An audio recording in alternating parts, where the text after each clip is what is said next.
Reading from John chapter 10. So again Jesus said to them, "Very truly I tell you, I am the gate for the sheep. All who came before me are thieves and bandits, but the sheep did not listen to them. I am the gate. Whoever enters by me will be saved, and will come in and go out and find pasture. The thief comes only to steal and kill and destroy. I came that they may have life, and have it abundantly." For over a decade, a group of Christians have gathered on Sunday mornings at Friendship Park along the U.S.-Mexico border wall between California and Mexico. There, they share worship and communion. The Border Church, as it's called, has survived every obstacle the U.S. Border Patrol and shifting U.S.-Mexico relations have thrown at it. When the Border Patrol won't allow the two sides to stand close enough to hear each other's words, they'll stand 50 feet apart and conduct worship over cell phones and microphone. When the participants are forbidden from passing food and drink through the fence, they'll practice sacramental solidarity and share a parallel Eucharist on either side of the wall. Some years ago, when the chain-link border fence gave way to a steel barrier, worshipers continue to pass peace across the border, pinky to pinky, through tiny holes in the wall. Our gospel passage from John chapter 10 is packed with metaphor.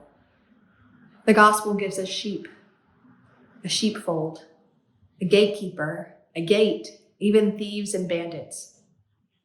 Several verses earlier in John 10, the gospel writer comes right out and says, Jesus used this figure of speech with them, but they did not understand what he was saying. Yeah, no kidding. We see why they had a hard time understanding it all. It is tempting to treat this section of scripture as if it's been written in some obscure kind of code, as if it's our job to crack its secrets. What exactly does the sheepfold represent? Is it heaven, or the church, or our hearts? Who are these thieves and bandits? And who is the gatekeeper? Is it God or Jesus himself? It is also tempting to read this passage and assume that we are automatically the insiders, snug inside the sheepfold of our own merit, that we're never the sheep who listen to strangers' seductive voices, or that we never resort to disruptive shortcuts instead of entering through the gate. But this passage isn't meant to stump us or flatter us. It's meant to reveal Jesus to us. Yes, Jesus, the Good Shepherd who offers us guidance, nurture, direction, and protection. But also more. Consider the metaphors in John 10 alongside that tenacious little border church between the U.S. and Mexico. Imagine loving hands reaching through small gaps in a cold steel barrier.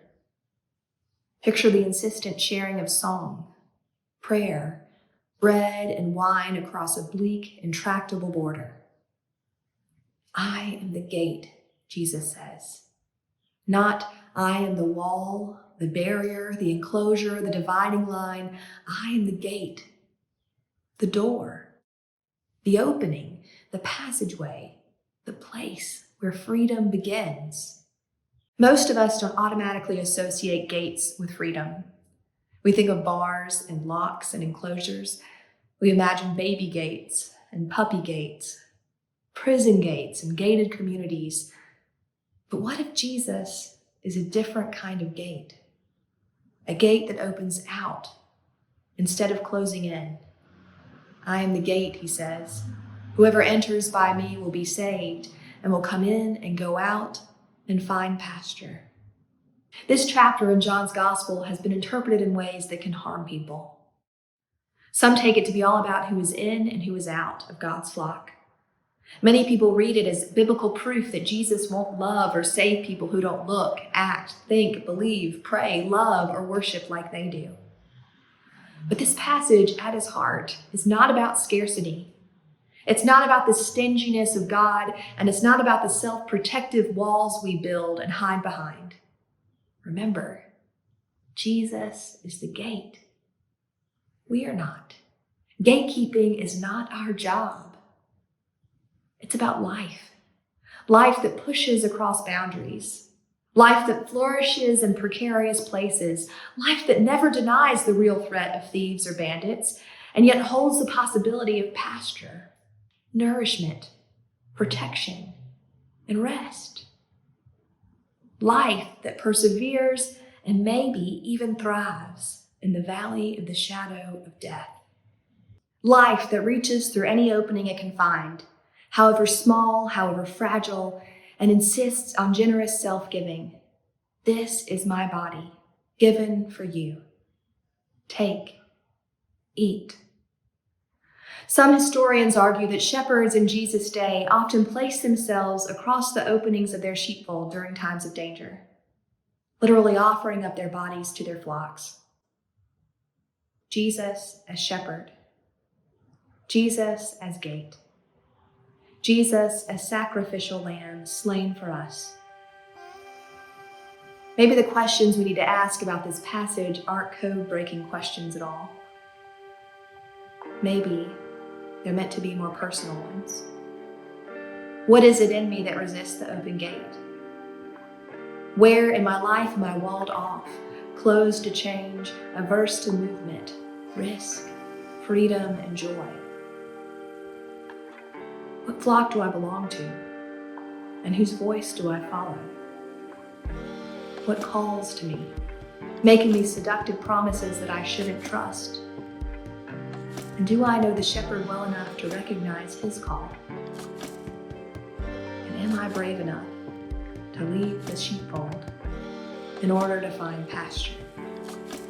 One of the founding pastors of the Border Church, John Fennesteele, says he shows up each Sunday morning to demonstrate the true nature of the border, where others see a place of violence, crime, fear, and death. Fennesteele insists that those who gather for worship and communion each week see a place of encounter, exchange, friendship, and fellowship. In other words, they make it their practice to see Jesus.